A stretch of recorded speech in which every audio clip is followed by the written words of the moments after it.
from West Virginia Public Broadcasting. Support for the following is provided by the West Virginia Department of Education and West Virginia Public Broadcasting. Hey everyone, it's Education Station, the show where we invite teachers from all across West Virginia to submit videos of themselves teaching their favorite lessons. In today's episode, we've got 3 exciting lessons about math and reading. Well, hello and welcome back everyone. I'm your host, Alex Milanese, and we're kicking off today's episode with a fun lesson about geometry. Miss Roberts is going to help us understand the properties of quadrilaterals. Let's check it out. Hi, my name is Alyssa Roberts, and I'm a student at the Nicholas County Career and Technical Center, and I'm in the education program. I have a math lesson that I'm going to go through with you today. It is on quadrilaterals. A quadrilateral is a shape with 4 sides. And a fun fact for you is that quadrilateral comes from quad, which means 4, and lateral, which means sides. These shapes are a square, a rectangle, a rhombus, a trapezoid, a kite, and a parallelogram. All these shapes have 4 equal sides. Now we have shapes that are not quadrilateral, and they are shapes that have more or less than 4 sides. That could be 1, 2, 3, 5, 7, 9, any shape that has more or less than 4 sides. Some examples of those are a triangle, a circle, a hexagon, an octagon, an oval. So with going through my slideshow, we know that a quadrilateral is a shape with 4 sides, and we know some examples are a square, a rectangle, parallelogram, trapezoid, rhombus, and a kite. We know a shape that is not quadrilateral has more or less than 4 sides, and that is octagon, circle, oval, triangle, and hexagon. And now we are going to play a game, a matching game, to help you remember the shapes. So I have an octagon, so let's count the sides. 1, 2, 3, 4, 5, 6, 7, 8. So if it has 8 sides, is it a quadrilateral? No. Good job. I have a circle. This one doesn't have any sides. Is it a quadrilateral? No. Now I have a trapezoid. Let's count the sides. 1, 2, 3, 4. Is this a quadrilateral? Good job. Now I have a kite. 1, 2, 3, 4. Is this a quadrilateral? Good job. Now I have a hexagon. 1, 2, 3, 4, 5, 6. Is this a quadrilateral? No, it is not. Now I have a rhombus. Let's count the sides. 1, 2, 3, 4. So if it has 4 sides, it is a quadrilateral. I have a triangle now. Let's count the sides. 1, 2, 3. It does not have 4 sides, so it is not a quadrilateral. Now I have an oval, and it's like a circle. It doesn't have any sides. So we know that it is not quadrilateral. Now I have a parallelogram, so let's count the sides. 1, 2, 3, 4. So we know that that is a quadrilateral. And now I have a rectangle. 1, 2, 3, 4. And I know that if my shape has 4 sides, it is a quadrilateral. Now I have a square. 1, 2, 3, 4. This has 4 sides, so it is a quadrilateral. That is all with my game. I hope I taught you how to tell the difference between the shapes and how to tell if it is a quadrilateral or not. Thank you. Thanks, Miss Roberts. All right, next up, we have a great story about a little girl who feels like she doesn't belong. Miss Humphreys is going to read a book called Agatha. Let's check it out. Hi kids, I'm Sherri Humphreys.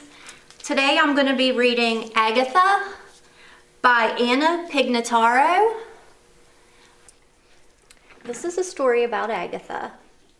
From the day she was born, Agatha has always felt different. Then she starts kindergarten, and she just doesn't fit in with the other kids. One day, her teacher asked everyone what makes them special, and Agatha doesn't know what to say. She likes soccer, but George likes it more. She's good at singing, but May is better. Can her classmates help her realize that she's special just the way she is?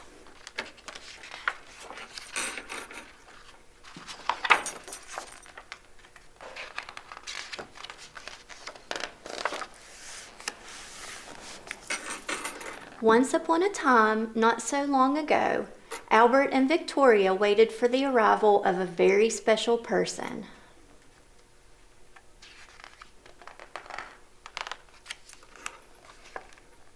Just as the leaves were falling, Agatha was born. She had her mother's ears and her father's nose.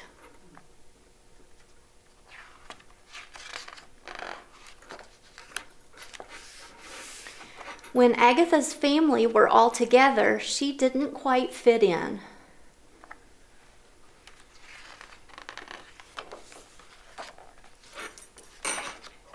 See, her dad's family is bears and her mom's family is pigs. And when Agatha started kindergarten, she realized she was a little different from everyone else.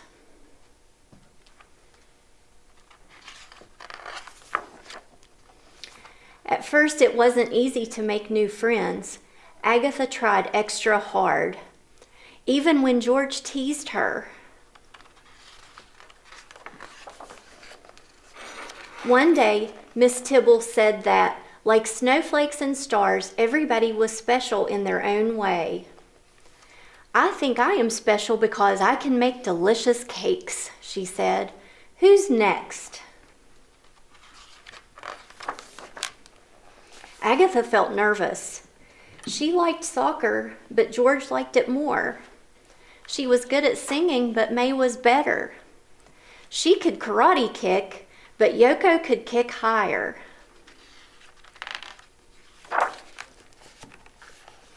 Agatha wasn't sure what made her special. She thought if she could be very, very quiet, then everyone would forget that she was there, and she wouldn't have to say anything.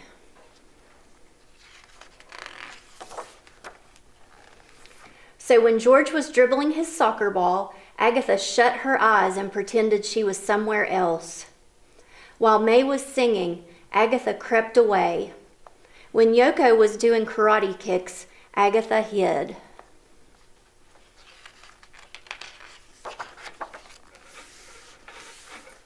"Where's Agatha?" May asked when everyone had finished showing them what made them special. The class searched everywhere, but no one could find her.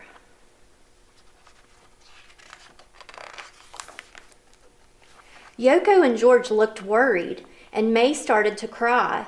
Agatha felt awful. She didn't want May to cry, and she didn't want anyone to be worried.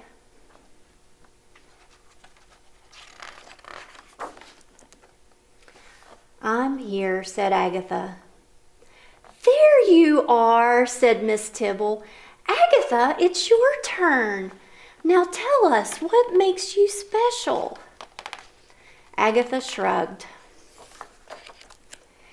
"Maybe she's special because she's so good at hiding," suggested George. Everyone laughed. "I think Agatha is special," said Miss Tibble, "because she is a very good helper."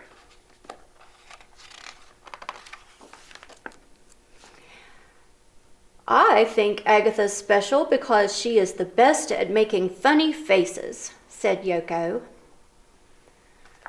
I know why you're so special, Agatha, said May. Because you are the best at being Agatha. No one else is a better Agatha than you. And everyone agreed. Thanks, Miss Humphreys.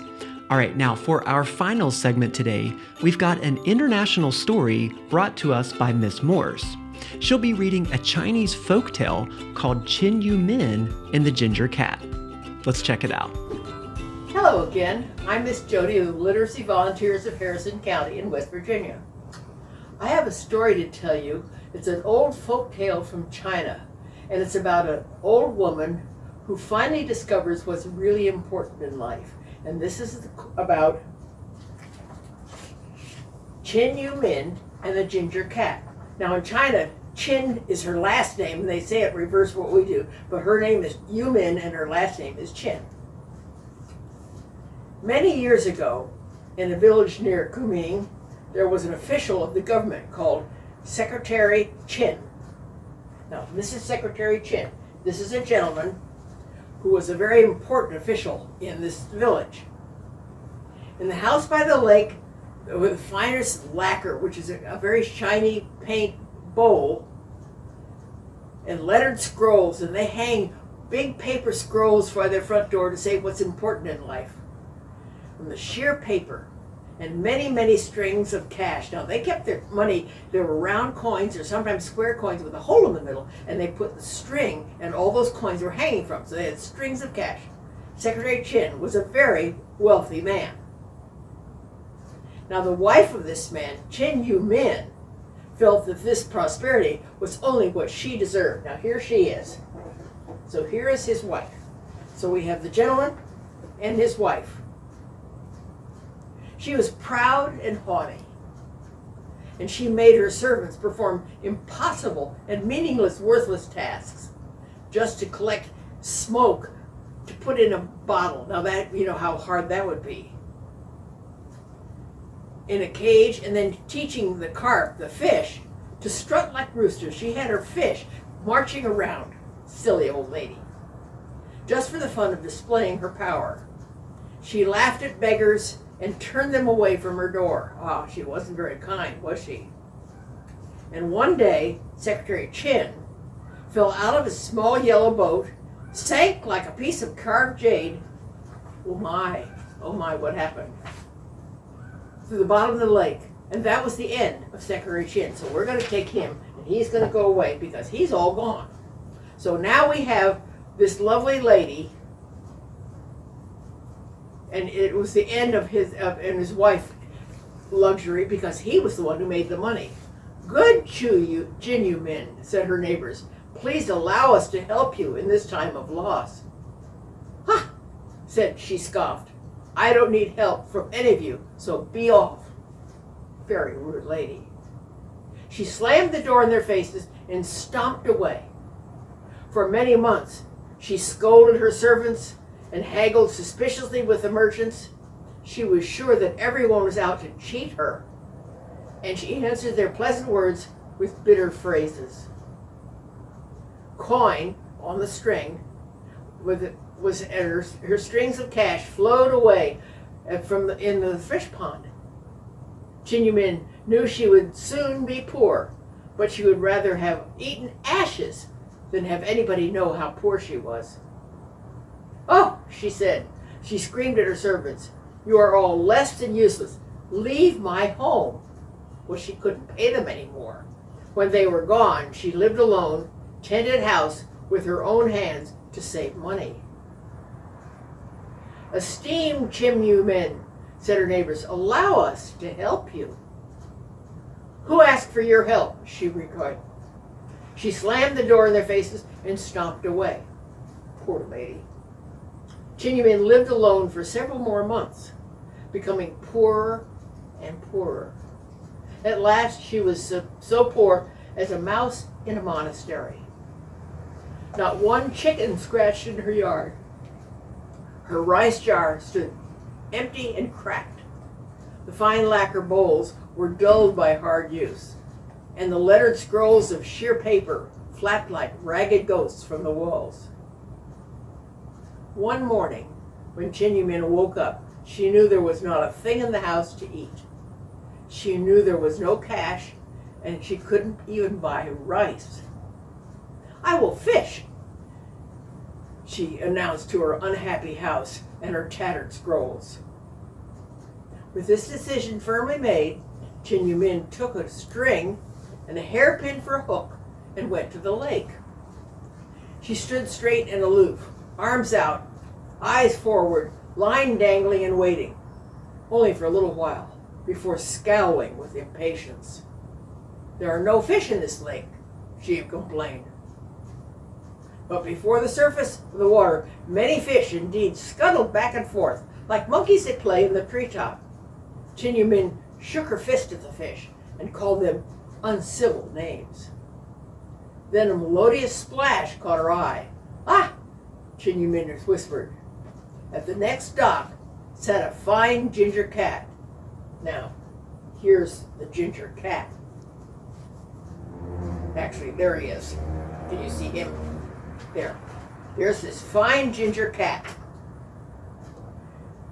He draped his long tail, there's his long tail, into the water. Flick! Out came a fish biting the end. The cat looked at the fish with a solemn look, blinked, and then quickly ate every bit, scales, fin, and all.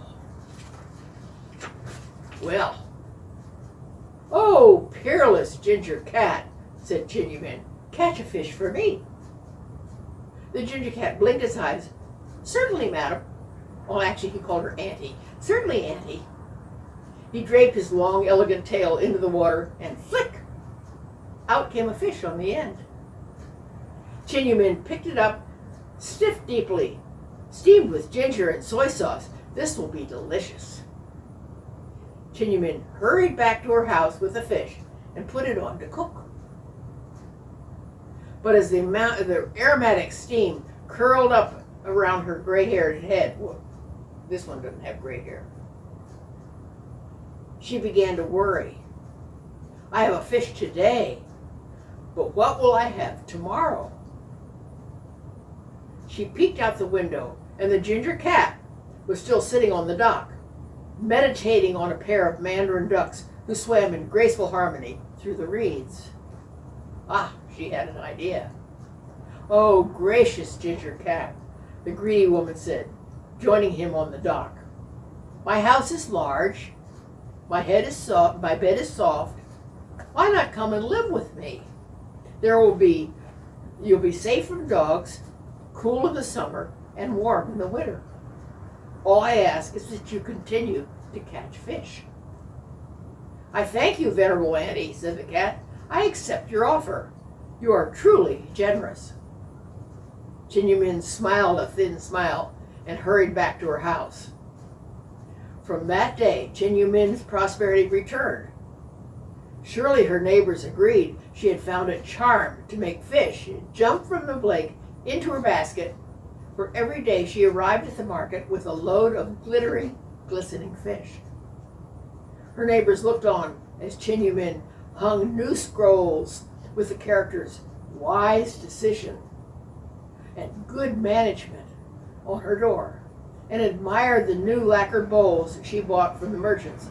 Chin was prosperous indeed.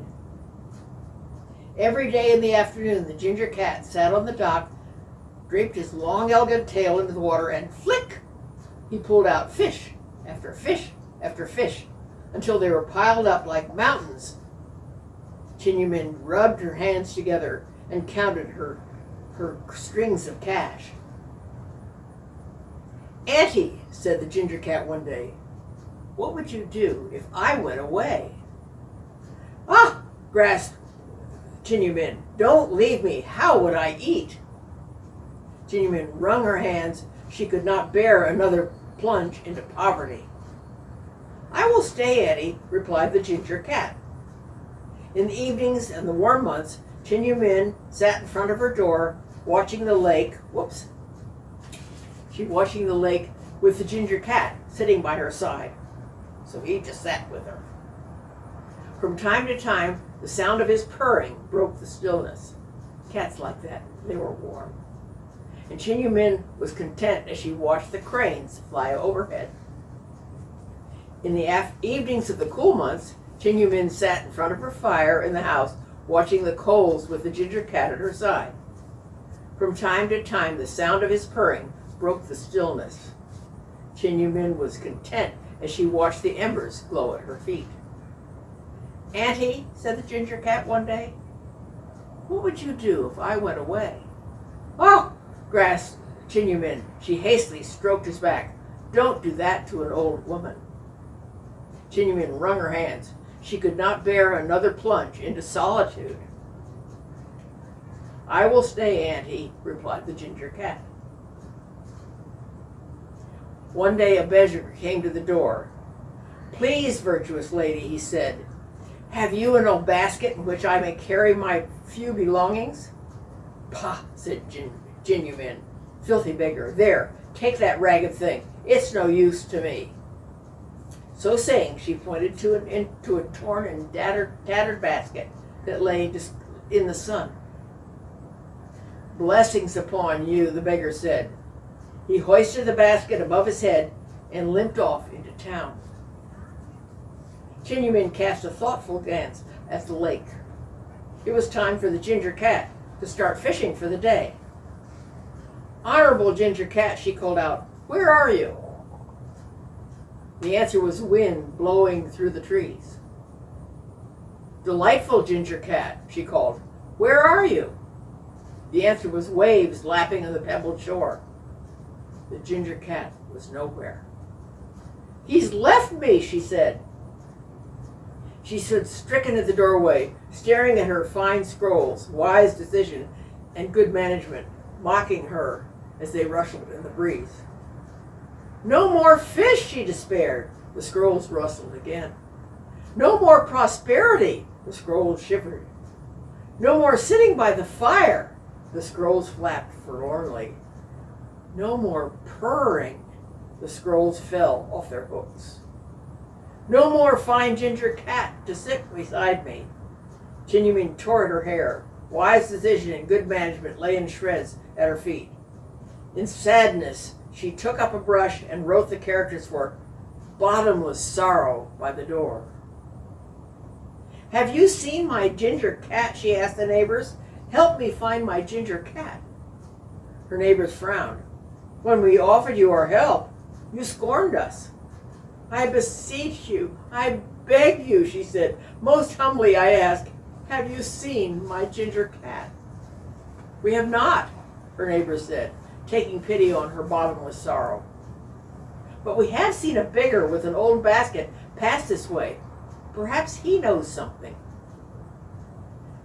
Chin Yu Min stood as still as a plum tree rooted to the ground. As sure as the sun rose and set, she knew that the ginger cat had been sleeping in the basket. She had given him away. "Where, oh where has the beggar gone?" she asked her neighbors. "To the market," they said. She ran as fast as her skinny old legs would carry her to the market. There, to amazement, she found many, many beggars, each with a tattered basket. To her, all beggars looked alike because she had always been too proud to see their faces. Now she did not know which one had her basket. "I beg you," she said to the first, "venerable old monk, allow me to buy your basket." The beggar bowed and pulled on his thin gray beard. "For 10 cash, madam." She gritted her teeth, but her ginger cat was worth more than in fish. She paid the beggar and snatched the basket, and it was empty. "I beg you," she said to the next, "spiritual old monk, allow me to buy your basket." The beggar bowed once more, tugged his short, stubby beard. "For 10 cash, madam."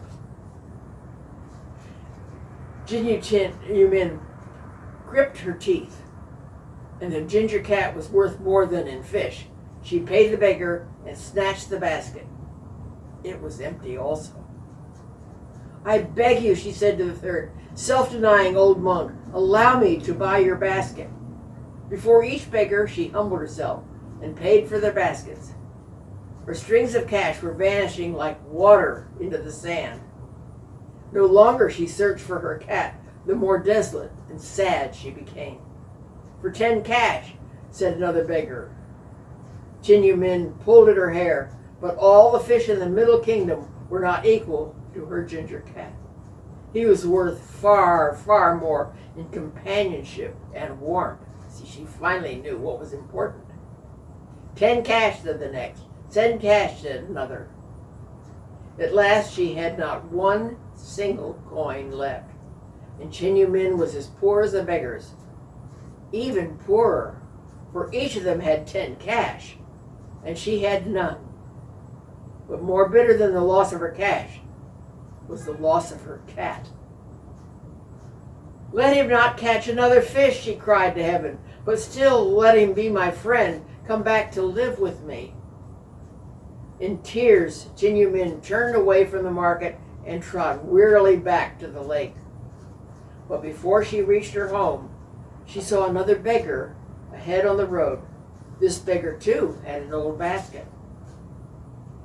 Most scholarly old monk, cried the proud Min, pity an old woman as poor as you. I beg you, give me your basket. Min knelt in the road, kowtowed with her forehead to the dust. Her heart cried out for the ginger cat. Certainly, madam, said the beggar. If I can take away your bottomless sorrow in this way, I will give you my basket. So saying, he placed the basket on the ground beside her, and he hobbled away. Fear shook Min hands as she opened the basket. Her breath was quaking in her throat. Inside, curled in sleep, was her ginger cat. There he is. Oh, generous friend, she cried, I have found you again. Good afternoon, Auntie, said the ginger cat, stretching his legs. Is it time for fish? For her answer, Min hugged the cat to her. Today I fish for you, she said. With the cat perched on her shoulder, Min walked back to her home. At the doors of her neighbors, she stopped and bowed. Please honor me by taking a meal at my house, she said. My table is poor, but your presence will make it rich for me. Her neighbors returned the bows and accepted her thanks. And from that time forward, the scrolls on her door said, Contented Joy. Because what she found out was really important was the love and purring of her cat and the friendship of her neighbors. So I hope you enjoyed this story. Thanks, Miss Morse. All right, well, that wraps up everything for us here today on Education Station. We want to thank everyone who shared their awesome lessons. And we want to thank you for watching. We'll see you next time right here on Education Station.